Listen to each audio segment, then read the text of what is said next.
اسلام نے جس بات کا حکم دیا اور جس بات سے روکا، در حقیقت اس کے نیچے کوئی کاز ہوتی ہے، انڈر لائن کاز ہوتی ہے۔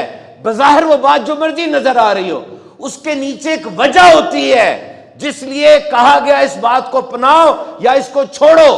وہ کاز ڈھونڈو، وجہ دیکھو اسلام کیوں کہہ رہا ہے یہ بات کو چھوڑو، وجہ دیکھو اسلام کیوں کہہ رہا ہے اس بات کو اپناؤ۔ اور وہ کیا بات ہے؟ تمہاری اصلاح اور پورے معاشرے کی اصلاح۔ نماز، ہاتھ دھونے، کچھ ایکٹس پرفارم کرنے، جھکنا ہے، اٹھنا ہے، بیٹھنا ہے، یہ نماز ہے نا، بظاہر یہ ہے، اندر کیا ہے اس کے کہ تمہاری ذات میں نظم و ضبط ہے۔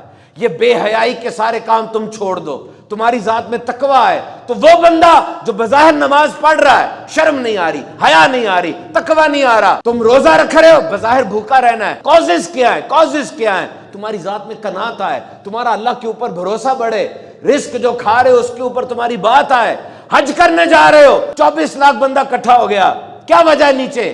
تاکہ تمہارے دن مساوات آئے، ایک جیسے کپڑے پہنے، امیر غریب سب ایک جیسے ہو گئے۔ تو ریممبر، جو اسلام جس کام سے تمہیں منع کر رہا ہے، جس کام سے تمہیں اجازت دے رہا ہے، اس کو غور سے دیکھو۔ سود میں بھی پیسہ بڑھ رہا ہے، تجارت میں بھی بڑھ رہا ہے، سود سے کیوں روکا؟ تاکہ ڈسکریمنیشن رک سکے، تاکہ غربت ختم ہو، تجارت کو فروغ ملے۔ حیرت نہیں ہوتی آج آپ کو کہ یہ قوم، یہ امت، دنیا میں تقریباً 2 ارب مسلمان ہیں، پاکستان میں 96.47 لوگ مسلمان ہیں پرسنٹ، اور یہ سب ہمارا ایمان ہے۔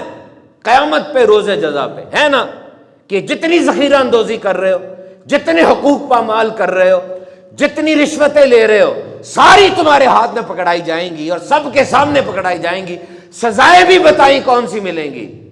لیکن یہ حرکتیں اور لوگوں کے رویے دیکھ کے آپ کو لگتا ہے کہ انہیں ایمان ہے اس بات پر کہ آخرت آئے گی؟ آج اتنے بگڑ چکے ہیں، ہم اتنے بگڑ چکے ہیں کہ قرآن پاک میں جس امت کی تعریف کی گئی، اپنے آپ کو دیکھے تو ہمیں لگتا ہی نہیں ہے وہ امت ہے۔ دیکھو، اگر تمہیں رستے کا پتہ ہے نا، غور سے سننا، اگر تمہیں رستے کا پتہ ہے تو جو گمراہ ہے نا وہ تمہاری ذمہ داری بن چکے ہیں۔ یاد رکھو، ہر بندہ ابو جہل کے مزاج کا نہیں ہوتا، اتنا ڈھیٹ ہو کہ وہ سنے نا۔ لوگوں کی طبیعتیں اچھی ہوتی ہیں، اچھے انداز سے ان کو سمجھاؤ۔ کامیابی ایک دن میں نہیں ملتی۔ ابھی میرا قائد اعظم یونیورسٹی کے اندر ویبینار تھا، اس کے اندر لڑکے نے مجھ سے پوچھا، امید کی بات آپ کر رہے ہیں، امید کیا ہوتی ہے؟ تو جھوٹ ہے۔ نہیں، آپ امید اور خواہش میں فرق نہیں کر رہے۔